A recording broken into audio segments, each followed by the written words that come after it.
Establishing a provincial commission to oversee combative sports in Alberta is just one of 18 recommendations made in a report into boxer Tim Hague's death.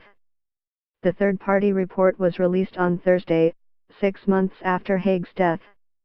Hague, a UFC fighter and boxer, died on June 18, 2 days after a KO boxing event at the Shaw Conference Centre.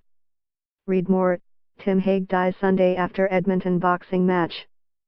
Questions were raised immediately afterwards about why Hague, 34, was allowed into the ring because of his previous fight history, which resulted in concussions. The independent review delved into the events surrounding Hague's death, making recommendations to strengthen the oversight of combative sports and improve fighter safety in future sports events in Edmonton. The report made 18 recommendations around medical suspensions, the qualifications of officials, oversight and monitoring, as well as licensing and permitting of promoters and contestants. Read more.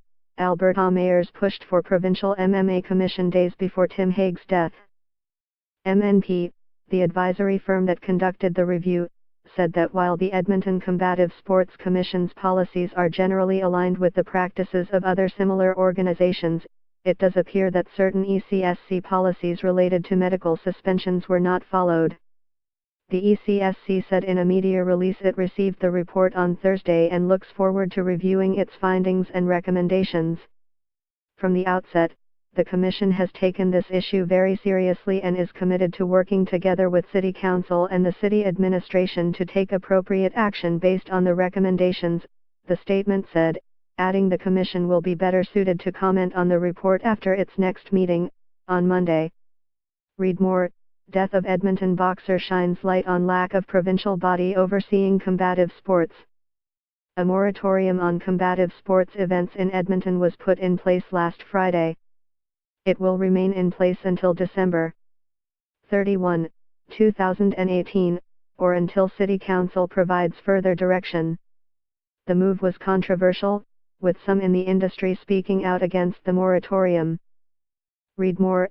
Edmonton puts moratorium on new combative sporting events ahead of review findings. Over the weekend, Mayor Don Iveson said events that were planned but didn't have a license could still go forward. City Administration and the ECSC will review the recommendations.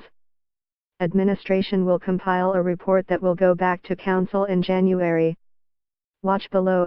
Ongoing coverage of Tim Hague's death and combative sporting in Edmonton. More to come.